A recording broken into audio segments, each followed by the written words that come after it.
Bismillah, Assalamualaikum warahmatullahi wabarakatuh. Perkenalkan, nama saya Vidya Raihan dengan stambuk A111211045, salah satu mahasiswa Pendidikan Bahasa dan Sastra Indonesia, Fakultas Keguruan dan Ilmu Pendidikan Universitas Tadulako. Video kali ini saya buat untuk memenuhi tugas pengganti UAS mata kuliah Telaah Kurikulum dan Buku Teks Bahasa Indonesia dengan dosen pengampu Ibu Nur Khalifah, SPD, MPD. A few moments later.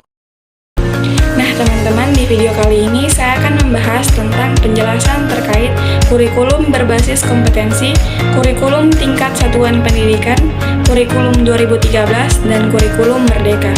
Selain itu, saya akan membahas terkait kelebihan dan kekurangan buku yang digunakan oleh pelajar SMP, yang dimana buku tersebut menggunakan keempat kurikulum yang saya sebutkan tadi.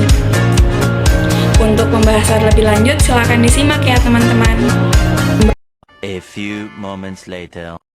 Pembahasan pertama yaitu tentang kurikulum berbasis kompetensi atau KBK. Jadi apa sih KBK itu? Nah, KBK adalah kurikulum pendidikan yang diterapkan di Indonesia sekitar tahun 2004 hingga 2006. Jadi kurikulum ini menekankan terkait pengembangan kompetensi siswa dalam berbagai mata pelajaran, termasuk bahasa Indonesia sendiri. Utama dari KBK adalah pada penguasaan tata bahasa, keterampilan membaca, serta keterampilan menulis. Adapun buku teks Bina Bahasa Indonesia yang digunakan pada kurikulum berbasis kompetensi atau KBK sendiri itu memiliki kelebihan dan kekurangan. Berbicara terkait kelebihan buku Bina Bahasa Indonesia yang menggunakan KBK, yaitu yang pertama, materi yang lengkap. Jadi buku ini umumnya memiliki materi yang lengkap dan komprehensif tentang tata bahasa, keterampilan membaca, keterampilan menulis, serta sastra Indonesia. Kemudian yang kedua, relevansi. Jadi Bina Bahasa Indonesia biasanya mengikuti standar kurikulum nasional pada masanya, sehingga materinya relevan dengan tujuan pendidikan nasional. Kelebihan yang ketiga yaitu pengembangan kemampuan berbahasa. Jadi buku ini dapat membantu siswa mengembangkan kemampuan berbahasa Indonesia yang kuat dan mendalam. Kemudian kelebihan yang keempat yaitu dukungan guru. Jadi buku Bina Bahasa Indonesia sering digunakan oleh guru sebagai panduan pengajaran dan memiliki materi yang cocok untuk di ruang kelas. Kemudian berbicara terkait kekurangan dari buku Bina Bahasa yang menggunakan KBK, yaitu yang pertama, ketidakterwakilan keanekaragaman. Jadi beberapa kritikus berpendapat bahwa buku ini mungkin kurang mencakup keanekaragaman bahasa dan budaya Indonesia yang sebenarnya, sehingga materinya dapat cenderung bersifat umum dan kadang-kadang itu kurang mencerminkan keberagaman bahasa Indonesia di seluruh Nusantara. Kemudian kekurangan yang kedua yaitu interaktif. Jadi Bina Bahasa Indonesia umumnya berfokus pada pendekatan konvensional. Jadi dalam pengajaran bahasa dan mungkin kurang interaktif atau tidak sesuai dengan pendekatan pembelajaran melalui modern. Kemudian kekurangan yang ketiga yaitu kendala kreativitas. Jadi buku ini mungkin terlalu tertuju pada pemahaman tata bahasa sehingga siswa mungkin merasa keterbatasan dalam hal ekspresi kreatif mereka dalam bahasa Indonesia. Kemudian kelebihan yang keempat yaitu ketidakfleksibilitasan. Jadi buku Bina Bahasa Indonesia adalah buku teks yang kaku dan mungkin tidak memungkinkan banyak fleksibilitas dalam hal kurikulum yang disesuaikan dengan kebutuhan dan minat kelas tertentu. Penting untuk kita ingat teman-teman bahwa kelebihan dan kekurangan dari buku teks dapat berbeda tergantung dari konteks penggunaannya serta dampaknya pada siswa. Guru dan sekolah sering harus menyesuaikan buku teks dengan kebutuhan spesifik kelas mereka untuk memaksimalkan manfaat dari penggunaan buku. Selanjutnya yaitu tentang kurikulum tingkat satuan pendidikan atau KTSP. KTSP adalah kurikulum yang digunakan di Indonesia setelah KBK. Jadi sekitar tahun 2006 hingga tahun 2013, KTSP ini memberikan lebih banyak fleksibilitas kepada sekolah dalam merancang dan mengembangkan kurikulum mereka sendiri, termasuk dalam mata pelajaran bahasa Indonesia. Kurikulum ini mendukung penerapan berbagai pendekatan pembelajaran. Adapun contohnya pada buku teks interaksi bahasa dan sastra yang digunakan dalam kurikulum tingkat satuan pendidikan atau KTSP itu memiliki kelebihan serta kekurangan.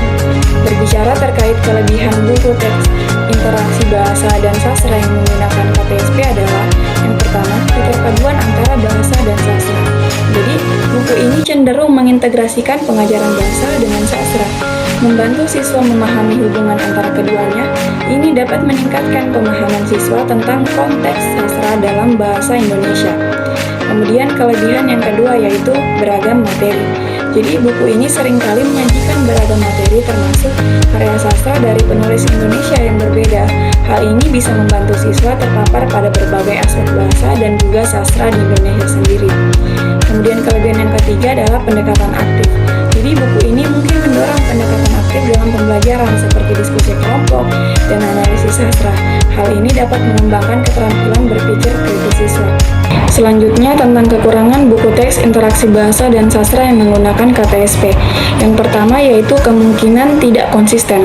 Jadi buku ini dapat bervariasi dalam kualitas dan pendekatan pembelajaran antara edisi dan penerbit yang berbeda, yang mengakibatkan tidak konsisten dalam pengajaran di berbagai sekolah. Yang kedua adalah keterbatasan dalam materi sastra. Jadi buku ini mencakup banyak karya sastra. Beberapa karya sastra tertentu mungkin tidak tersedia atau dijelaskan secara mendalam, yang bisa menjadi kendala bagi siswa yang ingin mendalami karya sastra tertentu. Kekurangan yang ketiga yaitu keterbatasan dalam pengembangan keterampilan berbahasa. Jadi buku ini lebih fokus pada pemahaman sastra sehingga aspek-aspek tata bahasanya itu terlupakan dan keterampilan berbahasa menjadi kurang mendapat perhatian yang cukup dari siswa. Seperti banyak buku teks, pengalaman belajar siswa juga sangat dipengaruhi oleh bagaimana guru menggunakan buku ini dan bagaimana sekolah mengintegrasikan kurikulum.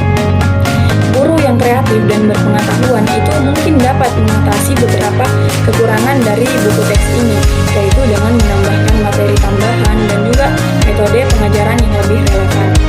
Pembahasan yang ketiga yaitu kurikulum 2013 atau K13.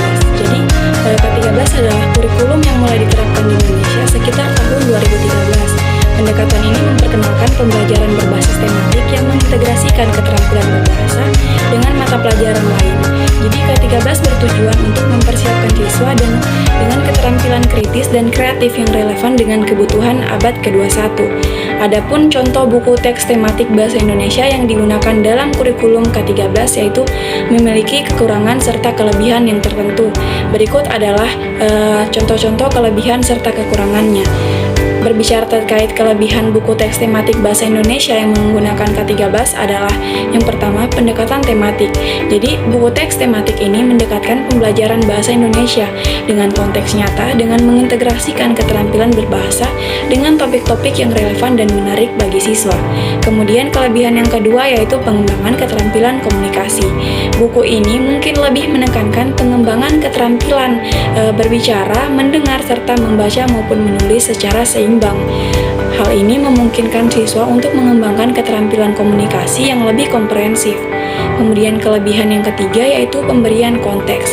Jadi, buku teks tematik dapat membantu siswa memahami bagaimana bahasa digunakan dalam konteks nyata, seperti dalam dialog, wawancara, dan situasi sehari-hari, sehingga hal ini meningkatkan terkait pemahaman praktis bahasa. Kemudian berbicara terkait kekurangan buku teks tematik bahasa Indonesia yang menggunakan K13. Yang pertama, keterbatasan dalam pemahaman tata bahasa.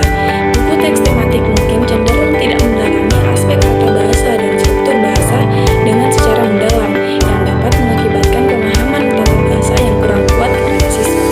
Kemudian yang kedua, keterbatasan materi sastra.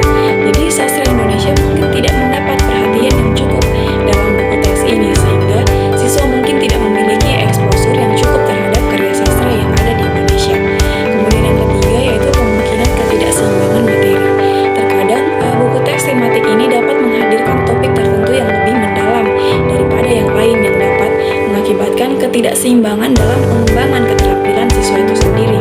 Sebagai tambahan, pengalaman belajar siswa itu juga sangat penting dan dipengaruhi oleh bagaimana gurunya menggunakan buku teks ini dan bagaimana mereka itu dapat mengintegrasikan kurikulum K13 itu sendiri.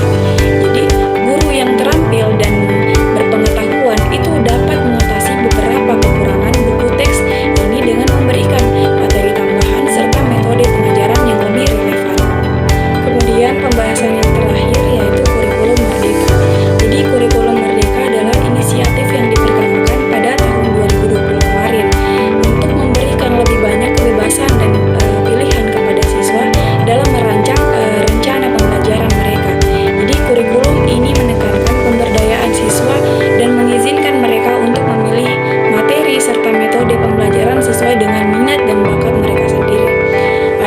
kelebihan buku teks dari bahasa Indonesia jenjang SMP kurikulum merdeka yaitu yang pertama, berfokus pada materi esensial dan pengembangan kompetensi siswa. Jadi, buku teks bahasa Indonesia jenjang SMP kurikulum merdeka itu berfokus pada materi esensial yang diperlukan siswa untuk mengembangkan kompetensinya. Materi-materi yang disajikan di dalamnya itu dikemas secara menarik dan interaktif sehingga siswa dapat memahaminya dengan lebih mudah. Kelebihan selanjutnya yaitu lebih interaktif. Jadi buku teks bahasa Indonesia jenjang SMP kurikulum merdeka itu dilengkapi dengan berbagai fitur interaktif seperti soal-soal latihan, kuis, dan video-video pembelajaran. Nah, fitur ini dapat membantu siswa untuk lebih memahami materi yang dipelajari. Adapun kekurangan dari buku teks bahasa Indonesia yang menggunakan kurikulum merdeka yaitu yang pertama, masih perlu dipertimbangkan atau masih perlu dikembangkan. Jadi buku teks bahasa Indonesia jenjang SMP kurikulum merdeka ini